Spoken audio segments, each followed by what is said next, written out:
Once again मैं सबको नमस्कार करता हूँ। अभी तक मैं शुरू में बोल देता हूँ कि चैट बॉक्स में लगभग सर हमको 50 क्वेश्चन अभी तक मिल गए हैं। तो आइए अब हम अप्रिशिएट करते हैं कि जो इंटरप्रेन्योर्स हैं हमारे, वो अपने क्वेश्चंस गूगल फॉर्म में फीडबैक दे रहे हैं। तो लगभग 50 मिल चुके हैं सर क्वेश्चंस हमको अभी तक। अब बात करते हैं जो ये टेक्नोलॉजी है इसकी। ये हम लोगों ने एक नया मेथड डेवलप किया है for production of protein from deoiled cakes और मिल्स। हम जानते हैं कि केक्स और मिल्स क्या हैं। जो ऑयल सीड है बेसिकली सभी रिच हैं, वो ऑयल में रिच है। हम लोग जानते हैं कि हम लोग अधिकतर उसको तेल के लिए इस्तेमाल करते हैं, ऑयल एक्सट्रैक्शन करते हैं। बाकी जो डीओएल केक होता है उसको या तो एक्सपोर्ट कर दे रहे हैं या फिर एनिमल फीड में उसका इस्तेमाल करते हैं। गलत बोला तो बताओ, पहले साइंटिस्ट थे जो क्या? हमारा सॉल्वेंट एक्सट्रैक्शन इंडस्ट्री से निकलता है बेसिकली उसको हम मील कहते हैं। और जो मैकेनिकल एक्सपेलर से जब हम तेल निकाल लेते हैं तो जो बचा हुआ है वो केक कहलाता है। कुछ केक्स में उसमें जब मैकेनिकल एक्सपेलर से करते हैं तो कम्प्लीटली उसमें से ऑयल नहीं निकलता है, और कुछ उसमें तेल रह जाता है। उसको दोबारा हम फिर से सॉल्वेंट एक्सट्रैक्शन इंडस्ट्री में डालते हैं और फिर उसमें हम उसको वहाँ से तेल निकाल लेते हैं। जो 7-8% बचा होता है उसके बाद उसको हम कह लीजिए कि वो केक या मिल कहलाता है। जैसे पिछली मैं एग्जांपल दूंगा ग्राउंडनट का। ग्राउंडनट के केस में पहले मैकेनिकल एक्सपेलिंग करते हैं, फिर उसको सॉल्वेंट एक्सट्रैक्शन इंडस्ट्री में डालते हैं। जबकि जो सोयाबीन है उसको डायरेक्टली हम सॉल्वेंट एक्सट्रैक्शन इंडस्ट्री से ऑयल निकाल लेते हैं, चूँकि इसमें 20% ऑयल होता है और वो इजीली उसमें से रिमूव हो जाता है और उसको वो प्रोसेस इकोनॉमिकल भी है। बात करें अगर भारत की, तो इंडिया हम चौथे नंबर पर आते हैं पूरे विश्व में ऑयल सीड प्रोडक्शन में। और हम जानते हैं कि ऑयल सीड बेसिकली हम लोग ऑयल अभी भी इंपोर्ट कर रहे हैं।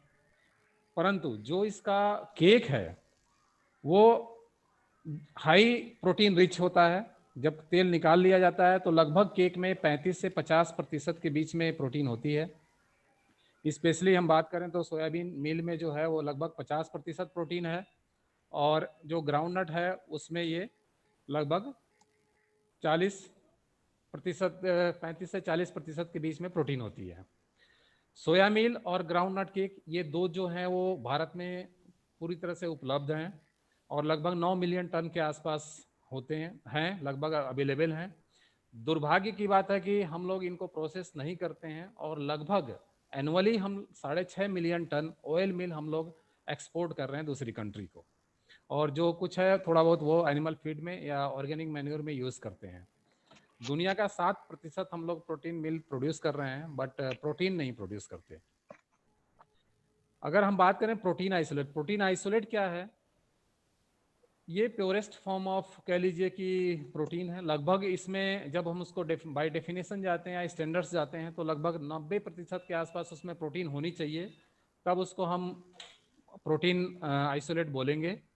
ये बेसिकली जो ऑर्डर है या एंटी न्यूट्रिशनल फैक्टर्स है उससे फ्री होता है। इसमें फ्लैचुलेंस और जो गैसियस ओलिगोसेक्राइड्स होते हैं वो भी नहीं प्रेजेंट होते हैं। ये ऐसा है कि हाई प्रोटीन होने की वजह से जो डिफरेंट प्रोडक्ट्स हैं उसके अंदर इस्तेमाल में लाए जाते हैं। जैसे मीट एनालॉग्स आजकल मार्केट बहुत चल रहा है इसका, उसमें यूज होता है। टेक्सचराइज वेजिटेबल्स प्रोटीन्स में यूज हो सकता है ये।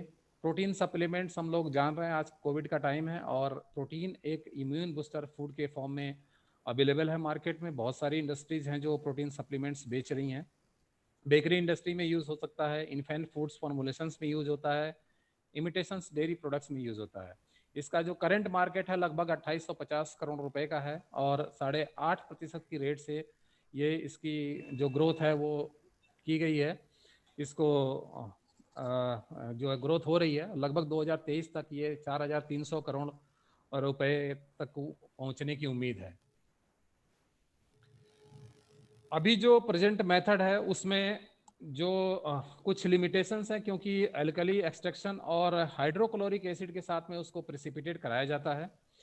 जो हाइड्रोक्लोरिक एसिड हम जानते हैं थोड़ा हेल्थ के लिए ये अच्छा नहीं है, और साथ ही ये प्रोटीन की क्वालिटी को भी डिग्रेड करता है। तो जो प्रेजेंट मेथड्स की लिमिटेशंस है वो हैं केमिकल प्रेसिपिटेशन होता है इसमें, क्वालिटी उतनी अच्छी कह लीजिए नहीं है। कॉस्ट ऑफ प्रोडक्शन भी अगर हम बात करें प्रोटीन हाइड्रोलाइजेट की, जो प्रोटीन है एक दूसरा फॉर्म इसका है हाइड्रोलाइज प्रोटीन। जो हाइड्रोलाइज प्रोटीन वो होती है कि यूँ कह लीजिए कि सीधे शब्दों में ये प्री डाइजेस्टेड प्रोटीन होती है। इसको बनाने के लिए जो प्रोटीन हम लोग बाहर से मंगाते हैं उसको फिर से एंजाइम के साथ में इसको ट्रीट करते हैं और फिर उसकी ड्राइंग करते हैं। तो ये 2 स्टेप प्रोसेस हो जाता है, जिसकी वजह से कॉस्टली अफेयर है।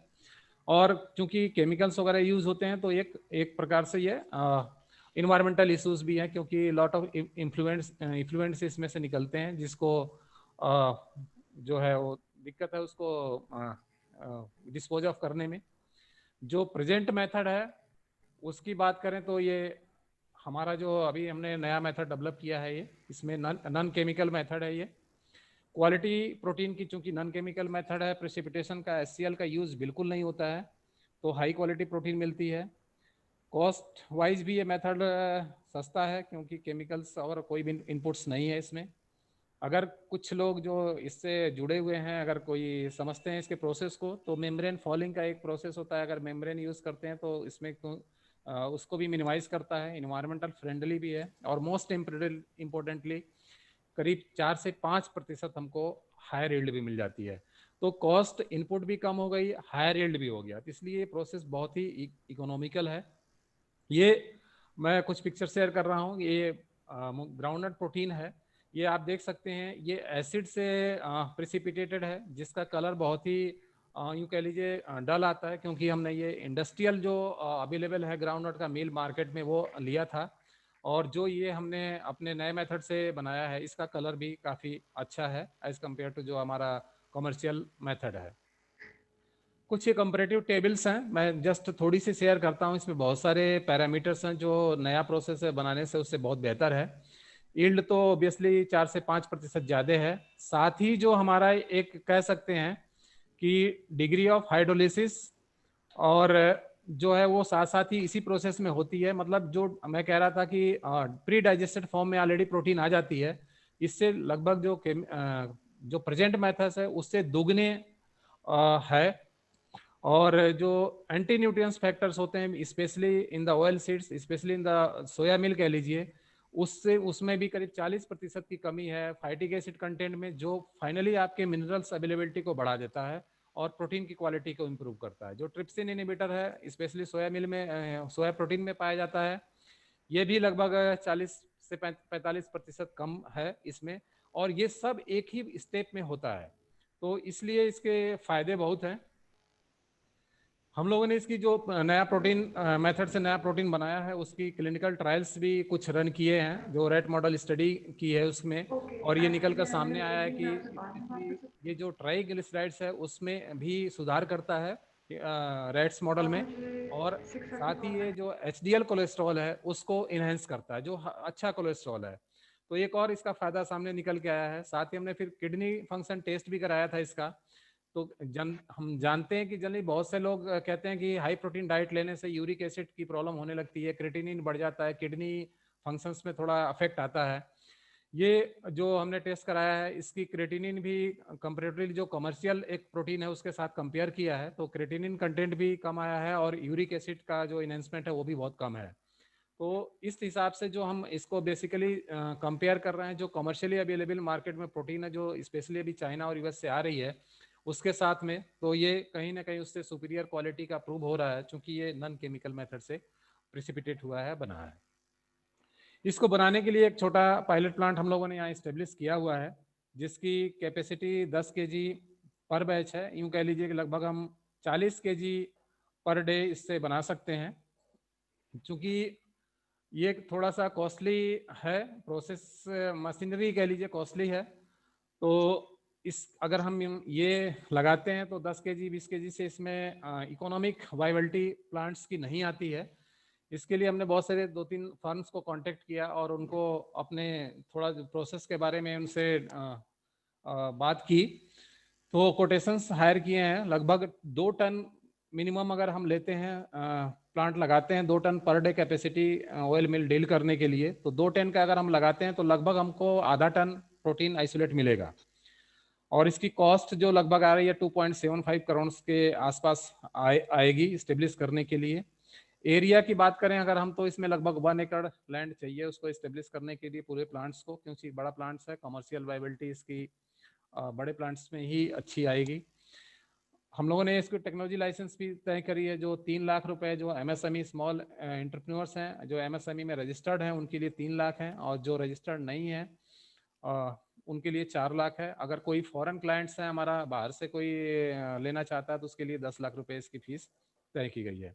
इसके साथ में हम पूरा इसका नो हाउ देंगे, प्लांट मैन्युफैक्चरिंग की कह लीजिए कंसल्टेंसी भी करेंगे मिल करके जो फैब्रिकेटर है उनके साथ में, और जब तक प्लांट स्टार्ट नहीं हो जाता है तब तक हम उनका सहयोग करेंगे। बीच बीच में भी अगर जरूरत पड़ती है तो हम इसमें हेल्प करते हैं।